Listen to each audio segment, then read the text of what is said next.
Not all steak is created equal. Some cuts cost $5, others cost over $500. Some are so tender you can cut them with a spoon, and others will fight you the entire way down. But here's the part most people never realize. Every single one of these cuts comes from the exact same animal, the same cow. The only thing that changes is where on the body the meat is taken from. And once you understand that one simple idea, you will never look at a steak the same way again. So today, we're breaking down every type of steak worth knowing, from the cheap hidden gems the professionals fight over, all the way up to the Japanese luxury cuts that cost more than your phone. Let's get into it. Let's start with the ones you already know. The famous cuts, the steaks you see on every restaurant menu and every backyard grill. First up, the ribeye. This one comes from the upper rib section of the cow, a part of the body that doesn't do much heavy lifting. And that is exactly why it tastes so good. Because the muscle barely works during the animal's life, it stays soft and relaxed. On top of that, it's absolutely loaded with fat running all through the meat. That fat is called marbling,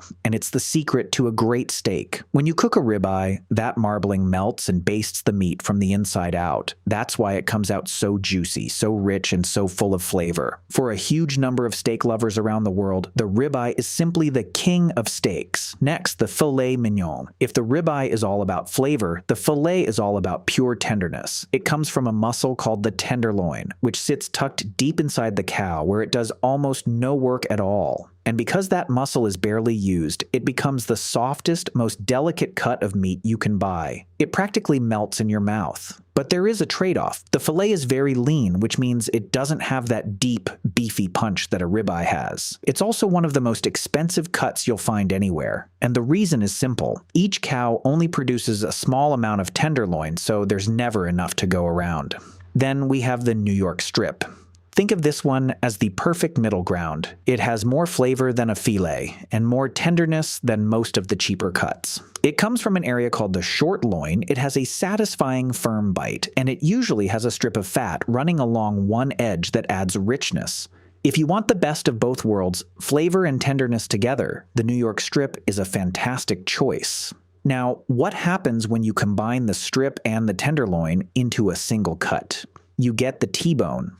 That famous T-shaped bone, sitting right in the center, actually separates two completely different steaks. On one side, you've got the New York strip. On the other side, a piece of that buttery tenderloin. It's basically two steaks in one, which is why so many people love it. And here's a fun detail. When that tenderloin portion is especially large, the steak earns a brand new name. The porterhouse. It's bigger, more impressive, and it's very often the single most expensive item on the entire menu. All right, now let's talk about the cuts that the professionals secretly love.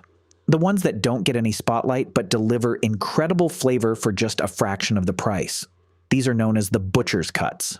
And there's a reason for that name. For years and years, butchers would quietly take these cuts home for themselves instead of putting them out for sale.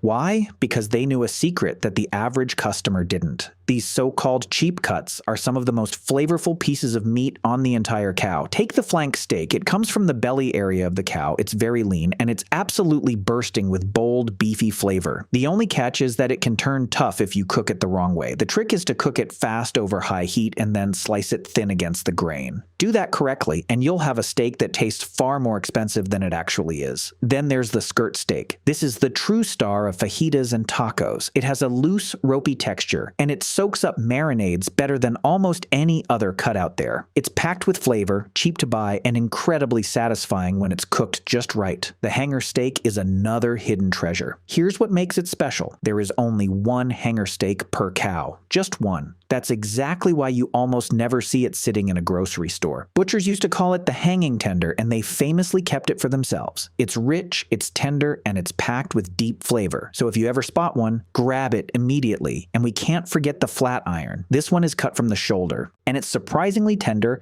nicely marbled, and one of the very best value steaks you can find today. Just a few years ago, almost nobody had heard of it. Now it's popping up on menus everywhere. Okay, now for the cuts that truly break the bank, the premium steaks that turn heads, drop jaws, and empty wallets. You've almost certainly heard of Wagyu, but here's something a lot of people get wrong. Wagyu isn't a cut of meat. It's actually a type of cattle that comes from Japan, bred carefully over centuries specifically to produce insane levels of marbling.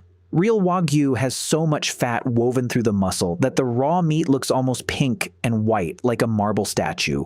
When you cook it, it becomes buttery, unbelievably soft, and it seems to melt the very second it touches your tongue. And as you can probably guess, it's outrageously expensive. But sitting at the very top of the entire steak world is Kobe beef. This is a very specific kind of Wagyu that comes from just one region in Japan, where the cattle are raised under incredibly strict rules and standards. Real Kobe is so rare that most of what people call Kobe around the world isn't even the genuine article. True, certified Kobe beef can cost hundreds of dollars for a single serving. It's less of a meal and more of a once-in-a-lifetime experience. And finally, the ultimate showstopper, the tomahawk. Now here's the funny secret about this one. Underneath it all, it's really just a ribeye. But instead of trimming the bone away, the entire long rib bone is left fully attached and cleaned up so it looks exactly like a battle axe. The flavor is basically identical to a regular ribeye, but the presentation, unforgettable. This is the steak people order specifically to photograph before they even dare to take a single bite. So there you have it, from the humble $5 butcher's cut all the way up to the $500 Japanese luxury. Every single one of these steaks comes from the very same animal, but where it's cut from changes absolutely everything: the tenderness, the flavor, and of course, the price. Now I really want to hear from you. What is your favorite cut of steak? Are you a die-hard ribeye loyalist, a filet mignon fan, or are you brave enough to hunt down a rare hanger steak? Drop it in the comments below and let me know. And if you learned something new today, do me a favor and subscribe so you don't miss the next one.